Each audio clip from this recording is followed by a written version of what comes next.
YouTube? Running Bald Man here. I've got another review video.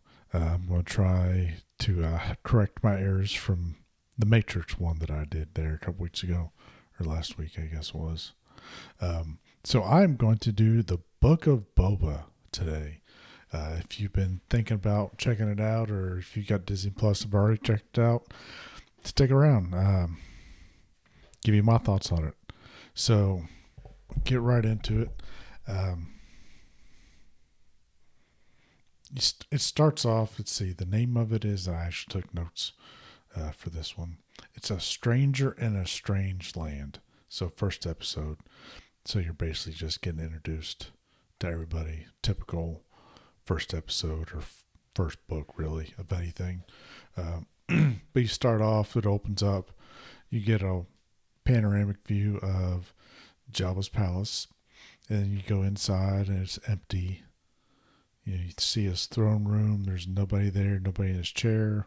Of course, Jabba's dead, and now Bib Fortuna is too. So slowly work your way through the palace until you get to, I guess it was Jabba's Fortuna's bedroom or whatever, some kind of chamber, but it has a bot tank, I guess, maybe, or some kind of recovery tank that Boba is laying in, sleeping in. And I've picked up anytime he is in the recovery tank, we're going to get a flashback and kind of see how he got to where he is. So we might see a flashback from the Mandalorian show, if you're into that. So the first flashback we get is Camino. It's going all the way back to Jango Fett days. Then time skips a little bit, and you see, was it the Geonosian arena, and Boba is on the ground holding Jango's head. So like, what was it, episode 2? So it's like that, only there's nobody else in the arena. It's just little Boba. Then we do another time skip to Boba in the Sarlacc pit. If you haven't seen Return of the Jedi, spoiler warning. But it came out in the 80s, so if you haven't seen it by now, then you're not going to, or there's no real surprise there. But we do see how Boba gets out of the Sarlacc pit. Anybody who's thinking, well, how did he survive if, it's supposed to be so powerful and the acid in it? He's wearing Mandalorian armor. It's Beskar armor, I believe it is. And that can stop a lightsaber, and lightsabers basically cut through anything. So that's how he's able to survive in there. You do see a stormtrooper that got sucked into the Sarlacc pit, and Boba takes, I don't know, his oxygen tank or rebreather or whatever, plugs into his helmet so he can get some fresh air. Then sticks his hand through the stomach and then lights his flamethrower, and then you see him crawling out. Then he's on the sands of Tatooine, and then he just basically passes out. Later on, the next scene, it's night, and a Jawa sandcrawler starts rolling up. So you do see how he lost his armor, obviously, from Jawas, and what's his face from Mando, the Mandalorian, the sheriff, how he gets that armor. But that same sandcrawler scene, it's at night. You've got the headlights of the sandcrawler coming up on everything, and a rocket feels very much like a soundstage. So it feels very manufactured, very fake. Granted, it's a Star Wars thing, so the whole franchise is fake. But it's still enjoyable. How many things do we all enjoy that really aren't real? So, anyway, the Jawas take his armor. They knock him out. because he starts waking up and he grabs a hold of one of the legs and boom with the stick and knocks him out. Jump forward a little bit. You got Boba laying on the sand. Sand people come up. Tusken Raiders. They start tying his hands behind his back or in front of him. They tie his hands together, and then they proceed to drag him by Bantha back to their village. They tie him up to a stake or something sticking out of the ground. They've got a Rodian tied up next to him. If you're not familiar with what a Rodian is, it's the same species that Greedo was. And if you don't know who Greedo is, it's the alien that Han Solo, Harrison Ford, shoots in that cantina. And yes, Han shot first. But this one is pink, whereas Greedo was green. So is this one named Pinkto? That was bad. Sorry. But yeah, they're all different colors. I don't know. I've seen, I guess Greedo was kind of a greenish blue. I prefer to stick more toward that color, or at least less of a human flesh tone, since they're supposed to be reptilian lizard-like.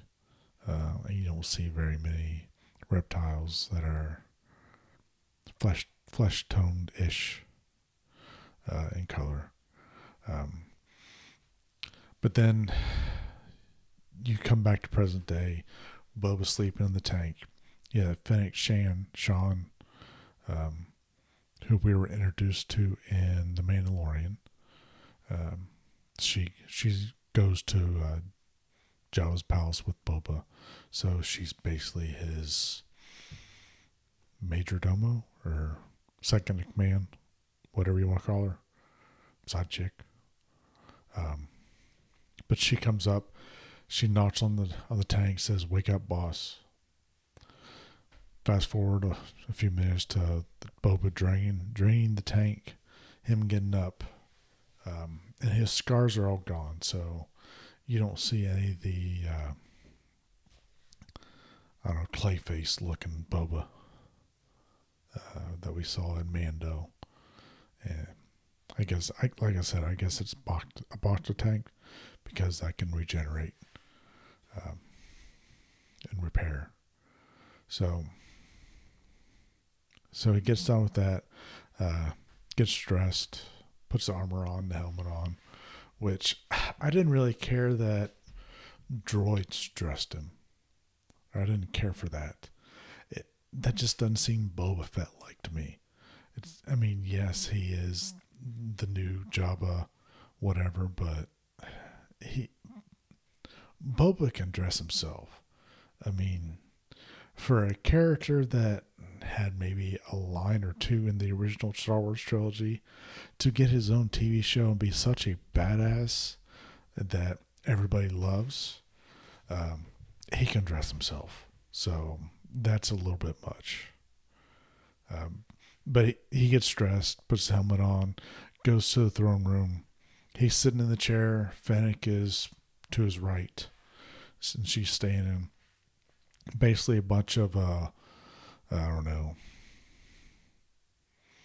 store owners, whatever, come to pay tribute to him, so he'll protect them and not rob them or burn their buildings to the ground. You get, like, the third or fourth one, you get a Twi'lek. He is the mayor's second in command, major domo. And I didn't really care for him. He sounded too much like a used car salesman. Something about him I didn't really like. But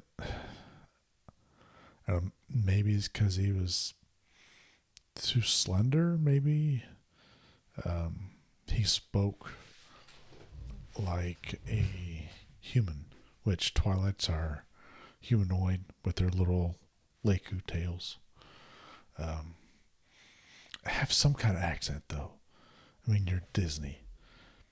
Make it feel like it's an actual universe that's not Earth. Make it feel lived in. So give a Twi'lek a little accent. Give him a Russian accent or Chinese. Well, no, I wouldn't do Chinese. Something instead of just being normal speak. But a little exchange between Boba Fennec and the Twi'lek. Boba and Fennec are kind of not really upset, but curious as to why it wasn't the mayor that came to pay tribute. And the back and forth, the Twi'lek or the mayor expects Boba to pay tribute to the mayor. So they let him go with the gift of his life, the Twi'lek that is. And he tells them that he expects another visit in the coming weeks or whatever his words were. So I can see the mayor being the big bad, the major antagonist of season 1. Something about that exchange just said, hey, I'm going to be your villain, your whatever, your yin, the yin to your yang or whatever. So they part ways, and then in comes 2 Gamorrean guards, the little green pig people from Return of the Jedi. A lot thinner than the original Gamorreans. So they must be younger-ish. Or since Fortuna is dead, they're going hungry, they're starving.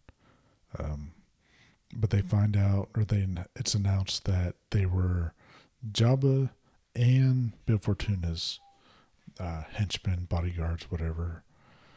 And Fennec wants to kill him. And Boba's like, well, I don't really do that. Asks him if he spares their life, if they'll serve him, they kneel before him, and that's that. The next scene, but Boba and everybody is walking through Mos Espa, I think, the name of the town they were in. Arrive at some casino-like establishment. Another Twi'lek greets them or comes up to him. I guess she was the owner, a female Twi'lek, which I kind of like her. She is either going to double cross Boba or be a romantic interest for Boba. Just the way that she acted, or the actress is really good with that role.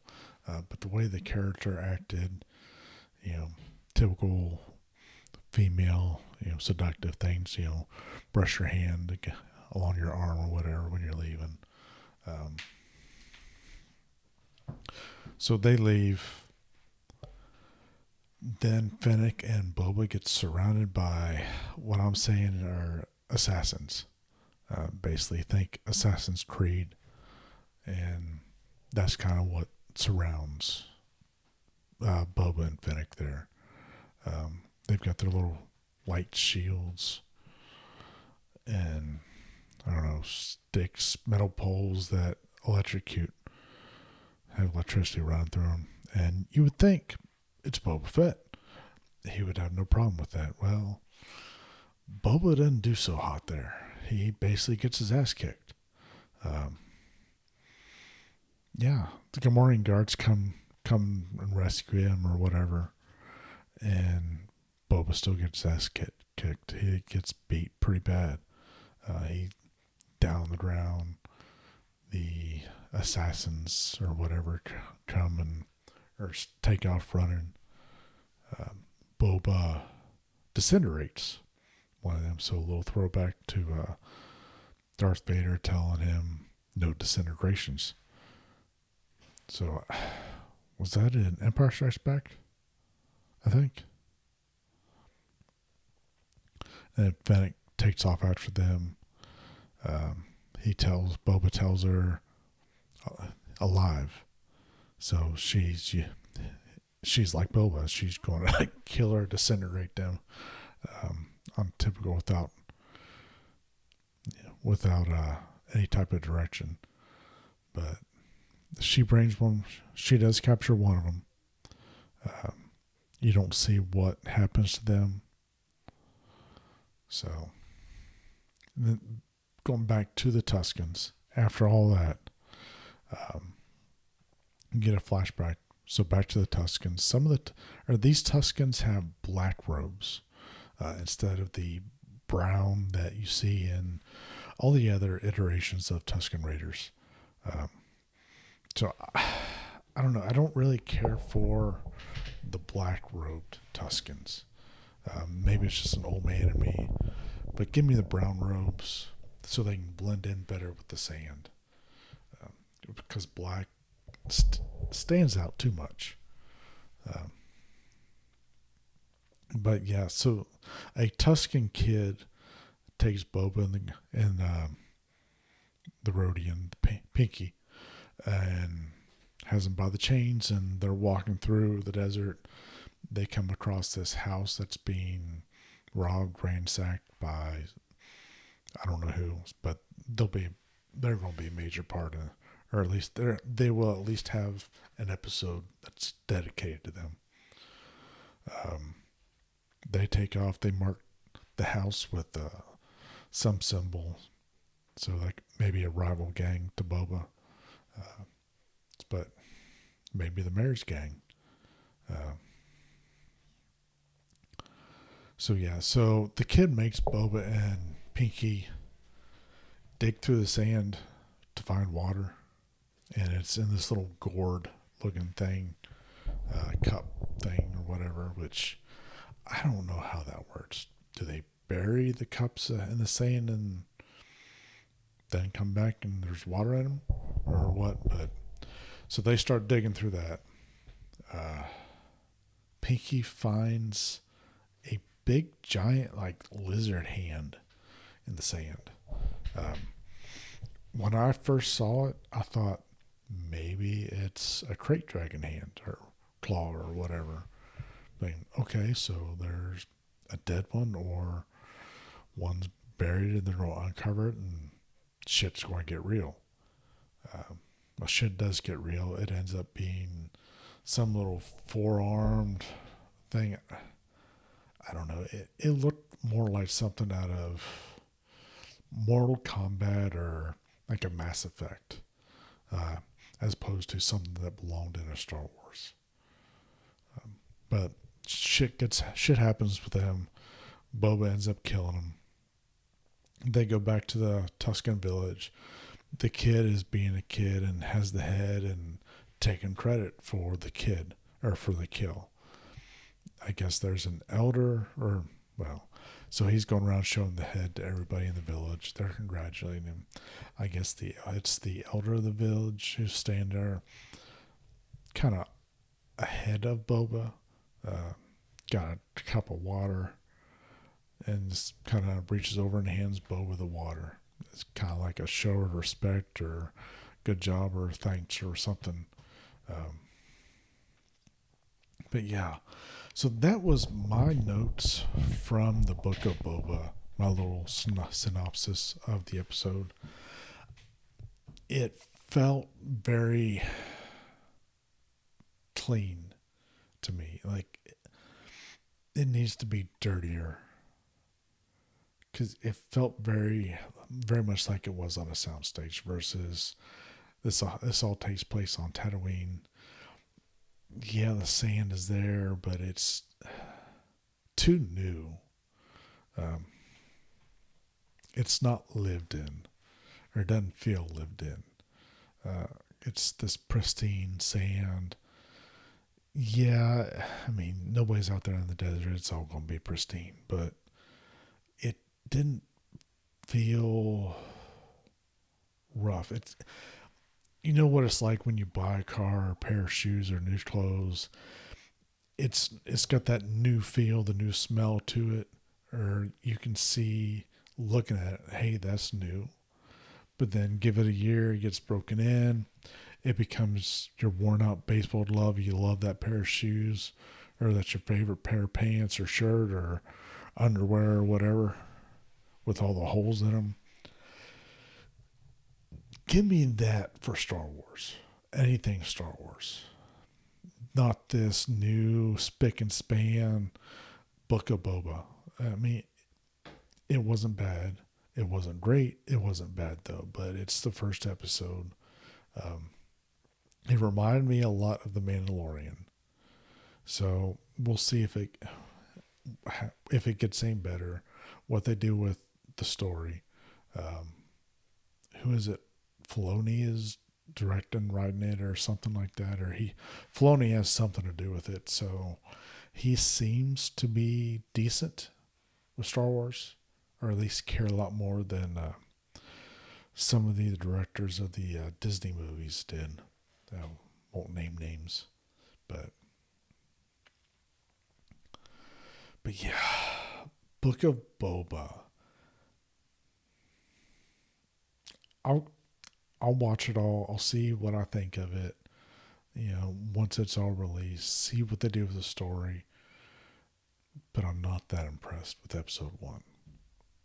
But I'm on record as saying that I liked WandaVision more than I liked The Mandalorian.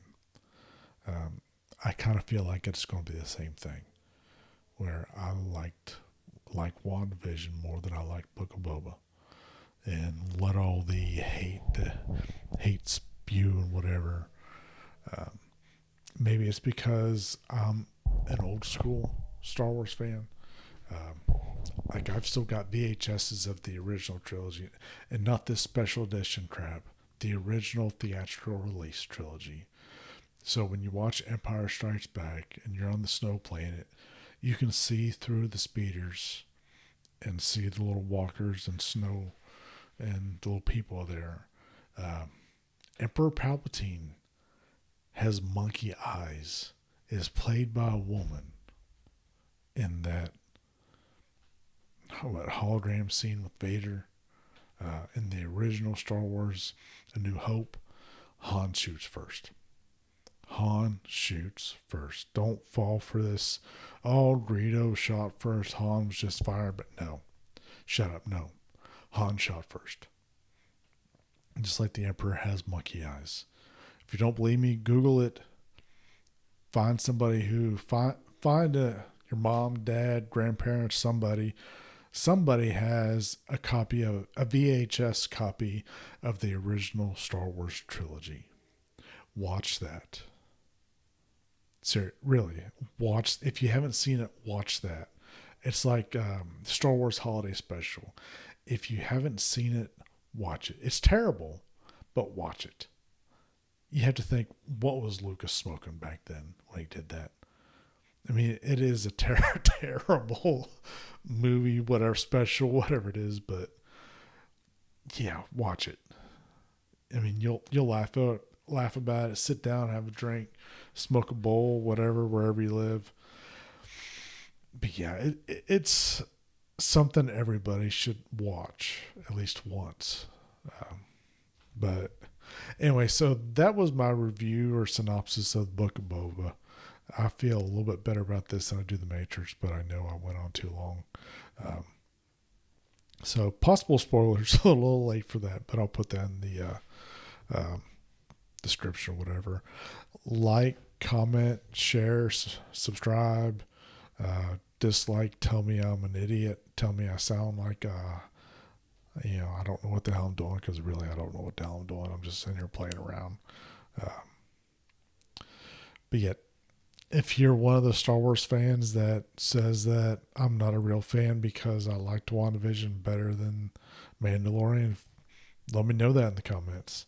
But yeah, and I'll join my Discord. Feel free to join my Discord. I'll try to remember to put the link in the description, so you can tell me I suck even more, or give me an idea for songs to react to, or what my next video would be. Um, Today is New Year's Eve at the time of this recording, and Cobra Kai was released on Netflix. Growing up, I wasn't a big Karate Kid fan, but I really like that show. I may binge watch that. Excuse me. I may binge watch that tomorrow and do a review of that. All right, everybody. Have a good New Year.